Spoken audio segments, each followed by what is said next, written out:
The movie starts in Tokyo, where inhabitants are fleeing as the city faces an assault. Reika, a female character, finds herself on the ground but swiftly rises when she catches the attention of a demon. The demon launches an attack, hurling a car in her direction, but her allies arrive just in the nick of time. Kurono confronts the monster, successfully breaking its arm, but he sustains injuries and his suit malfunctions, causing it to deactivate. Ignoring Reika's warnings, Kurono is resolute in continuing the battle.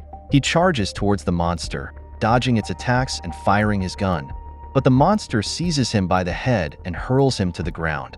Shortly after, the monster's head suddenly explodes, and its body collapses. Reika hurries to Kurono's side, but it's too late to save him.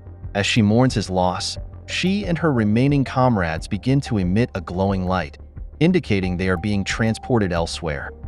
In the meantime, Masaru Kato gets a call from his little brother, who asks if he knows what day it is. Kato acts like he forgot, but he secretly bought a cake to surprise him. Suddenly, there's chaos as someone gets stabbed nearby, and Kato tries to help. Unfortunately, he gets stabbed too and dies. Then, he finds himself in a room with Reika, her friends, an old man named Yoshikazu Suzuki, and a boy named Nishi. Suzuki tells them they've all died and must fight monsters in a game to survive. Before Suzuki can say more, a strange black orb called Gantz interrupts, announcing their next mission. Suzuki advises Kato and the other man to wear their suits, but the man refuses angrily. Nishi ends up killing him, believing he'd be a problem. Kato puts on his suit and feels nervous as he starts teleporting. Suzuki then tells Kato about the game. They have 2 hours to kill all the monsters in the city, or they'll die permanently. Reika's device starts beeping, signaling the arrival of countless monsters.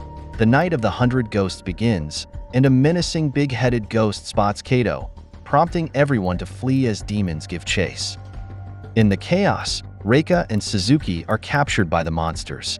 Kato tries to help by shooting at the giant head, but misses, and it crushes him. Fortunately, his suit saves him from being crushed completely.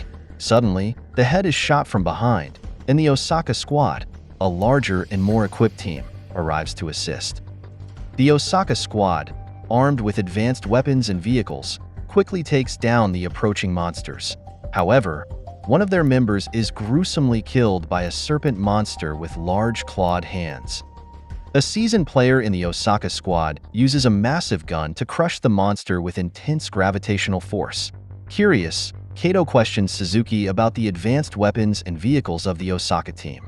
Suzuki clarifies that players earn points for defeating monsters, and those who accumulate 100 points can select from 3 rewards: enhanced weapons, reviving a fallen comrade, or release from the game. Nishi utilizes his invisibility to scout ahead for the boss monster, while Kato notices innocent civilians fleeing from the monsters.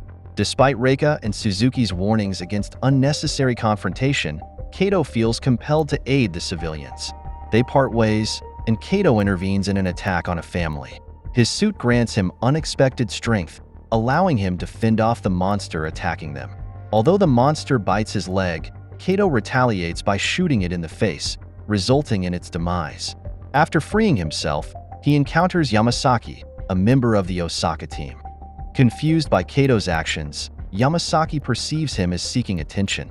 However, she becomes intrigued by him and initiates a conversation to learn more. Kato shares that he's a student responsible for his younger brother since their parents passed away. Similarly, Yamasaki discloses that she has a young son, highlighting their shared responsibility for loved ones. They encounter 2 experienced members of the Osaka team, George and Nobuo, who have each successfully completed the game multiple times. Yamasaki mentions another veteran player, Hachiro Oka, who has successfully completed the game 7 times but prefers to remain concealed. Meanwhile, Suzuki and Reika grapple with their choice not to assist the civilians. Suddenly, a massive monster emerges from the water, followed by an equally imposing mech. The mech engages the monster in combat, delivering powerful blows. Amidst the chaos, soldiers approach Suzuki and Reika, leading to a confrontation. Suzuki is shot, prompting Kato to intervene to protect him. Despite their attempts to reason with the soldiers, their efforts are disrupted by the arrival of Tengu, a red-faced demon descending from the sky. They open fire on the demon, but their bullets have no effect. In retaliation, the demon attacks, swiftly eliminating all the soldiers. Kato attempts to restrain the demon with a net, but it easily breaks free.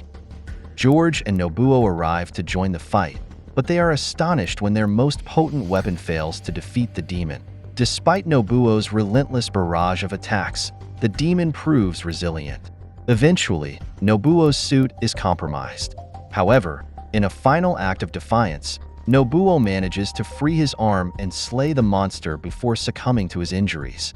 As the dust settles, Nurarihyon, the king of demons, makes a dramatic entrance, stunning everyone present.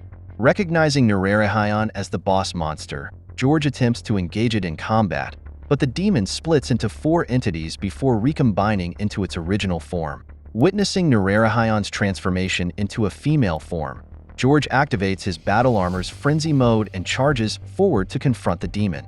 However, in a shocking turn of events, Nurarihyon consumes George, trapping him within its belly. Emerging from invisibility, Nishi seizes the opportunity to eliminate the boss using one of the potent weapons from the Osaka team. Despite their victory, the monster's blood begins to bubble ominously, signifying its imminent revival in a new, more formidable form. Attempting to flee, Nishi finds himself trapped by the monster's telekinetic abilities, which expose his hidden presence and sever his arm.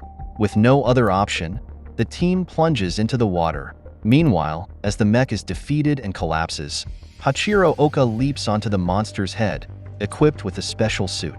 With precise strikes, he stabs the monster's head, ultimately defeating it.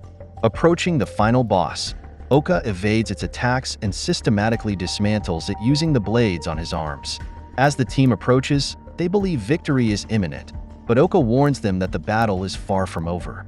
As the dust settles, the monster transforms once more, presenting a new challenge. Undeterred, Oka Hachiro charges ahead, unleashing a flurry of attacks. However, the resilient monster quickly regenerates, countering Oka's assault. Mirroring Oka's tactics, the monster sprouts blades from its arms and launches a fierce counterattack. Overwhelmed and even losing his mask in the chaos, Oka finds himself in a dire situation. Yet, just as the monster prepares to deliver the final blow, Oka seizes the opportunity, creating a smoke screen. In a daring move, Oka abandons his suit and strikes the monster from behind, slicing its head in 2. Although Oka seems to have gained the upper hand, he warns the team that the monster is not yet defeated. He emphasizes that only a surprise attack can effectively defeat the king demon, then departs to procure better weapons. Seizing the moment, Kato attempts to deliver the decisive blow to the monster. As Kato moves in for the attack, a spinning orb emerges from the monster's body, unleashing projectiles in all directions. Swiftly, Suzuki shields Kato from harm, ensuring his safety amid the chaos. As the monster changes shape and looks more dangerous, Kato tries to fight it. But the monster breaks his special suit with one punch. It only cares about finding Oka. Reika and Yamasaki help Kato stand up. Remembering Oka's advice, they plan to attack the monster when it's not expecting it. Kato will distract it while Reika and Yamasaki shoot from far away.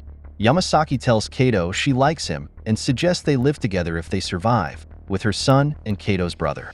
Kato agrees, and they get ready for the fight. Suddenly, there's a big explosion, and the monster reappears. Kato looks back and sees the monster holding Oka's head. As the monster prepares to attack Kato, a sniper shot shatters its arm. Yamasaki and Reika begin shooting, blasting its body into pieces. Despite its lasers shooting randomly from its eyes, they keep firing. Kato tries to reach his weapon but gets hit by a laser, losing both legs. Crawling toward his weapon, he is noticed by the monster. Suddenly, Yamasaki runs past him. She charges but ends up getting sliced in half. Kato is devastated and continues to crawl. Kato faces imminent death at the hands of the Skeleton King, but Nishi suddenly emerges from his spaceship and slices the Skeleton King in 2 with his sword. Meanwhile, Reika maintains her position and continues shooting at the monster. The creature aims its laser at her, but Kato seizes the opportunity and fires his weapon. Reika narrowly dodges the laser, and the monster dies. With Yamasaki in his thoughts, Kato relentlessly fires at the monster's remains. Finally, the battle concludes, and Kato crawls over to Yamasaki, collapsing beside her. The transportation process initiates, and they are all transported back to the room. They find themselves healed and relieved that they managed to survive. Gantz begins assessing their performance, and Kato earns 100 points for defeating the boss. As a reward for clearing the game, he selects the option to revive Yamasaki, who is miraculously brought back to life in the room. Suzuki is puzzled why Kato didn't choose his freedom, but Kato explains that he made a promise to Yamasaki. Once Gantz permits their departure, Kato rushes to reunite with his brother. Reika and Suzuki disclose that this is Kato's second time playing the game. He had previously won, gained his freedom, and had his memories erased. They kept this information from him because they knew he would attempt to revive all their fallen comrades if he knew. Despite not knowing how he returned, they observe that his selfless nature remains unchanged. They vow to follow his example and bring back their leader,